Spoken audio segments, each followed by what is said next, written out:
Hello, everyone. Thank you for checking out this episode of Really Dicey. This is Manny, and today we're here with Mattias Lilja. I'm from the Free League. yes, and so Free League just finished this like over $1 million Kickstarter that they just wrapped up with Lord of the Rings, but now they're jumping into a new, very exciting one, in my opinion. It's called the Ruins of. Now, hopefully, I don't butcher this. The Ruins of Symbaroum. Yeah, that's good. Oh, excellent. Symbaroum is good. That's good. So yes, I'm very intrigued by Nordic mythology, and the history and the culture behind it. But now there's already been a set of books published by Free League with its own system and everything, and now you're venturing into the world of 5e. So first, what made you decide to head toward this direction? Well, we launched Symbaroum in 2016 on our native system, so not 5e, and it was very. A lot of people liked the setting, the sort of dark mood, and all the mysteries and that, and many people enjoyed the system. But then again, not everybody did. And we know that 5e is, of course, the biggest game system out there.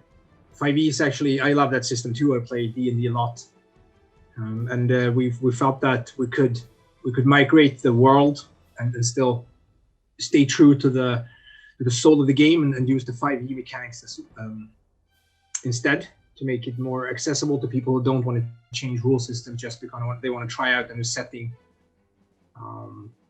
So that's what we did, and we teamed up with Jacob Rogers that has done these sort of conversions from other systems to 5e before. So he's been doing the heavy lifting on the rules side. Together with myself. Okay, so this world that you helped create, for anyone that's not familiar with it, maybe hearing about it for the first time, how would you describe it to someone? Well, the shortest version I would say is, if you've seen the anime Princess Mononoke, you're home free. You know what we're talking about. That's sort of the fastest version, I would say. It's about a civilized, in their own mind at least, civilized culture moving into a more barbaric territory, and claiming it's theirs by right and by history, and the conflicts that start when these people try to civilize this wild area. And in this world, just like in Princess Mononoke, the world doesn't really like to be civilized, so it strikes back in what we call corruption, which is sort of a dark energy that gets generated if you exploit an area too much. By civilizing it too much or using too much magic, and forcing the world to try to bend it to your will, you get corruption in return. And the sort of narrative side of it is, it's driven by a young queen who takes her people from a dying land to this new land and just claims this land is hers, basically, and it belongs to her people now, and everybody has to bow to her. So you can play either side of that conflict, or you can be an adventurer just on the borderlands between these more civilized and wild areas. So it doesn't really specify who you are, but that's sort of the setting that you're in. And most of the adventures focus on going into a forest, known as Davokar, which is an ancient forest, actually planted by elves to keep darker things at bay or asleep under the roots of the forest. So, and of course, as you meddle in the ruins, you're gonna awaken stuff, and the elves are not gonna like you that much. So the elves are actually one of your main antagonists in this setting. So the Kickstarter is going to have 3 books based on this setting. It's going to have the Player's Guide, Gamemasters Guide, and Beastiary. Yes. So what can fans of the system that is currently in Free League can expect to see in this conversion? What's going to be exactly converted over? You could say, what classes and races will we see? Well, Symbaroum has we're doing a twist on some of the races. As I said, elves exist, but they're not necessarily the happy elves that you might see. The sort of in their own mind in Symbaroum, they would bring the light, but they would rather fight against darkness, and they view humans as mostly dark. That's the presumption, at least, until proven otherwise. So some of the races exist. but they play a slightly different role, or you would probably encounter them in a different way, which is sort of the setting part. I think the mechanically the biggest difference would be the corruption mechanic, which is sort of a limiting factor on what you can do when it comes to magic and artifacts, and also staying in certain areas. They can be corrupted. You become corrupted by being there, so you have to maybe move fast or avoid, depending on your on your level. So magic, for instance, is you, rather than having spell slots, you accumulate corruption. You can cast as many spells as you want, but it's a gamble, because eventually you're going to start reaching a threshold where you become stigmatized and might even lose your character. It's possible to be thoroughly corrupted and lost forever. It's not totally random, of course. You control it as a player, but it's more of a how much corruption are you willing to take to solve this problem, rather than I'm out of spell slots, we need to rest. It's not so we sort of flipped it. It's just it functions roughly the same, but the feeling is different, and you can push it by taking on risk. So even if you're not a spell caster, you probably use magical items and artifacts, and attuning to them gives you corruption, and using them also gives you corruption. That's not the world. Nature doesn't like that, so to speak. So you can do it, but you have to be careful. And then again, you have your magical sword, and you're in a fight, and you're like, maybe I need to unleash this power one more time. I'm not sure I'm going to make it. Is it worth it? So you have these sort of so how much power do you want to unleash, and are you ready to accept the consequences of that? That's, I think, the most mechanical, the thing that we bring that 5e doesn't really have. But most other things will be very recognizable. Not all of it, but we had some. We also have some minor changes. We do different. We've focusing on exploration of this big forest. We've tweaked the rest mechanic a bit. With short, long, and extended rests. We have some mechanics around that, but it will be easy. All of these will be fairly easy to come into, but they give a new flavor to the game. Okay.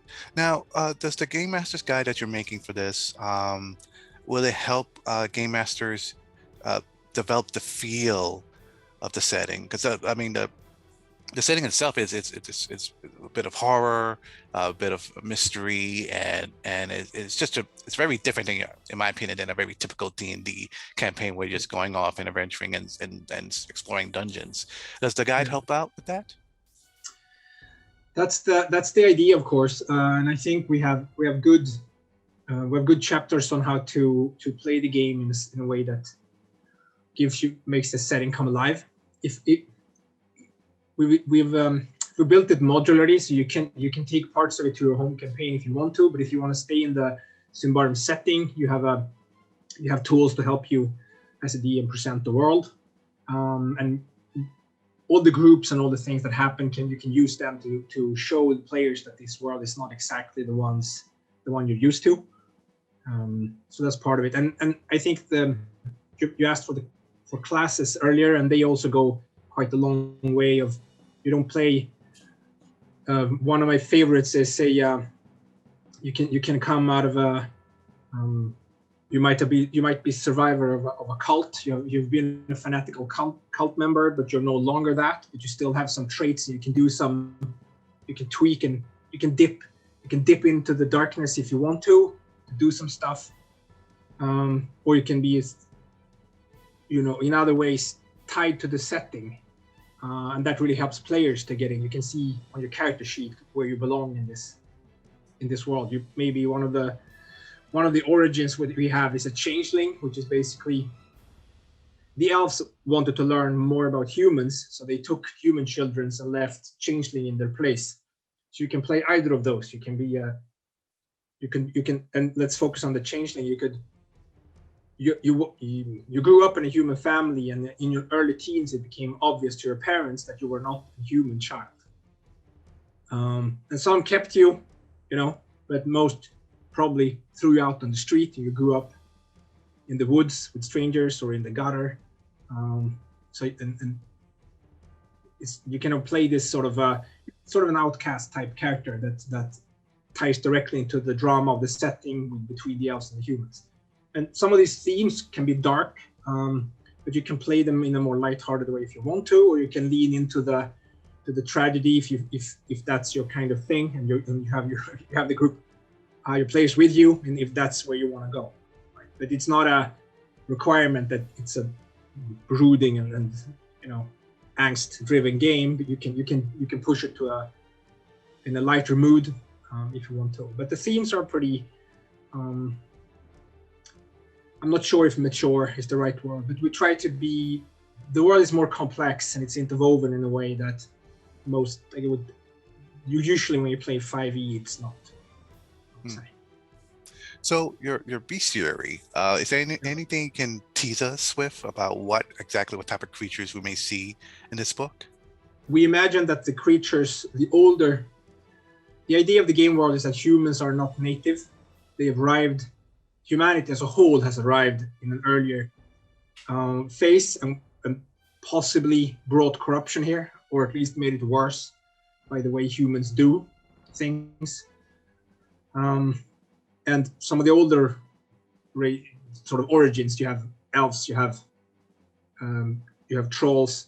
They are more tied to the world in a way that they usually move. We call it in seasons. So a spring elf would be a young, spry, curious little thing moving through the forest, and a summer elf would be what we probably would think of as an elf. An autumn elf would be a more serious leader among elves and a powerful and sort of an Elrond type character. And they would also then move into a winter, which would make them, they're very few, they're super powerful, but they're also really weird. Other elves don't particularly like them either because their agendas are off and people don't understand them. They're super old. So, and the same goes for trolls that move through stages in a sort of cyclic way, maybe like a butterfly or some other creature with a cyclic life pattern. So we've tied that in some of the. So that means you can a single creature can have various stages, and they can be very different in those stages, and they might be cute in an earlier form and horrible, or at least weird in a later one.